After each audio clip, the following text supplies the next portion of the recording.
A few months ago, I received this text from someone who was not in my list of contacts.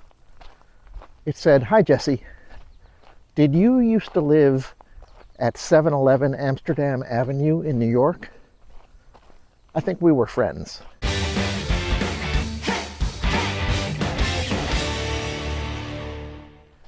And I looked at the name and I recognized it. And this was my best friend from like when I was 6, 7, 8, 9 years old.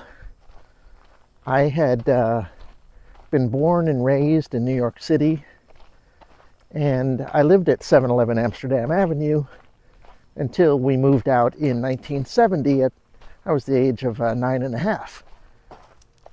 I hadn't heard from him in 55 years. Hi, my name is Jesse. Thanks for watching my channel. So when I got the text, I was happy. I thought it was very cool.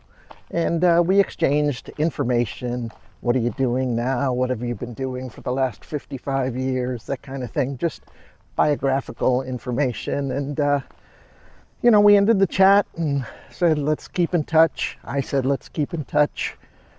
And that was that. That was back in April. And to be honest, I really didn't know what to do with it. He was my best friend, as close as, 2 9-year-olds could be. And then, all these years, what do you do with that?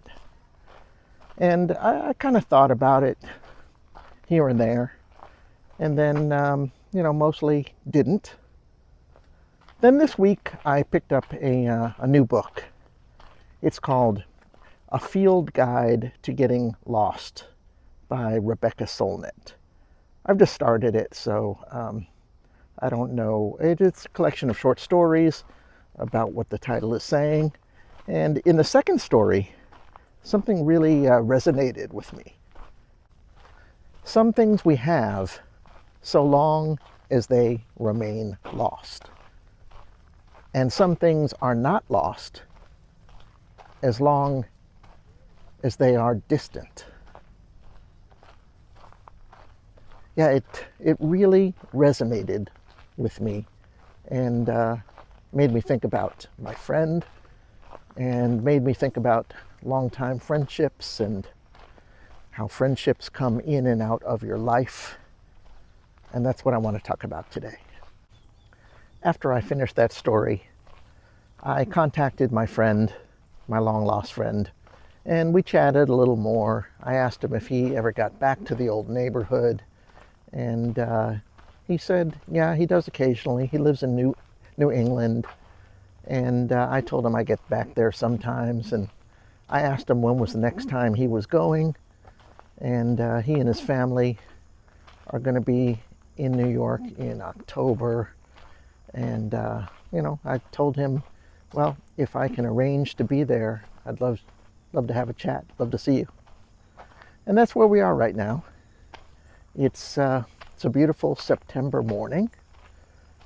But to broaden this chat, I want to talk about distant friends and friendships in general. To go back to that Solnit quote, it also reminded me of Gertrude Stein and how when she went back home, there was no there anymore. It's about how we make memories in our mind. Some of them stay, quite vivid. Some of them are hazy and disappear. And even the vivid ones, you don't know if it was exactly as it happened or it's how you remember them. So if I meet my friend, what if we have absolutely nothing in common? What if it's very awkward? Is that going to, tarnish whatever good memories I had of running around New York City as an 8-year-old? And then another quote popped into my head. This from the 1983 movie The Big Chill.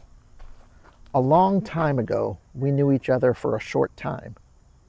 You don't know anything about me.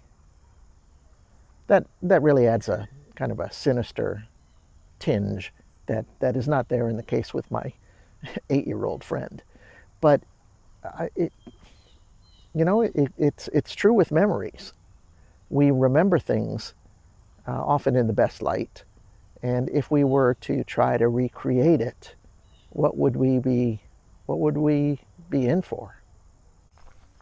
I'm not the only one to have this experience. In my life, I have moved many, many times. I think I went to 7 different schools from kindergarten to when I graduated high school. And, in that time, you form friendships, and some of them stick, and some of them stick for a while, and then they leave. And then it brings me to today as, a 64-year-old. Will you need me? Will you feed me when I'm 64? Thinking about the friends that I had, and the ones that I still have and do have, and how it's so important to me to do the work to nurture those friendships, including with my 2 brothers, and especially after my parents passed. Recently, an old photo popped up on my Facebook page, as Facebook notoriously does. And it was from, I don't know, 6-7 years ago. I was on a trip to Los Angeles, and we arranged a dinner with my old high school friends. And there were, I don't know, 6, 7, 8 of us sitting around the table in this photo. And these were my closest friends, from pretty much some of them from 8th grade when I moved to Los Angeles, and some of them later during college years. And it's a group of friends that I get this sense that, even though I don't see them so often, even though back a number of years ago I would fly in once or twice a year and hang out with them, I get the sense that it's just seamless. These are the kind of friends that you just, you don't miss a beat. Those kind of friends. But I wonder, because now I haven't been to Los Angeles now in, pretty much since my dad passed, and then my mom moved out of her house where I grew up. This was a few years ago. And I wonder what those friendships would, I don't know. I may see them again this year, or I may not see them again ever. And these are the kind of memories, the distant memories that I will always have. And there's the chance that you could ruin them when you actually meet up again. And we go back a long way. And I'm not going to piss that away because you're higher than a kite. Wrong. A long time ago, we knew each other for a short period. You don't know anything about me. It was easy back then. No one ever had a cushier birth than we did. It's not surprising our friendship could survive that. It's only out here in the world that it gets tough. Nick. I guess that's what I'm trying to say. I don't think that would be the case, but, what do we have in common now? Well, I don't want to get too off on the deep end on this specific group of friends, because they're very close friends. Anyway, I think I've gotten to the rambling part, the non-coherent part of my video, so I'm going to wrap things up. I really want to thank you guys for watching. I appreciate it. If you liked this video, please press the like button.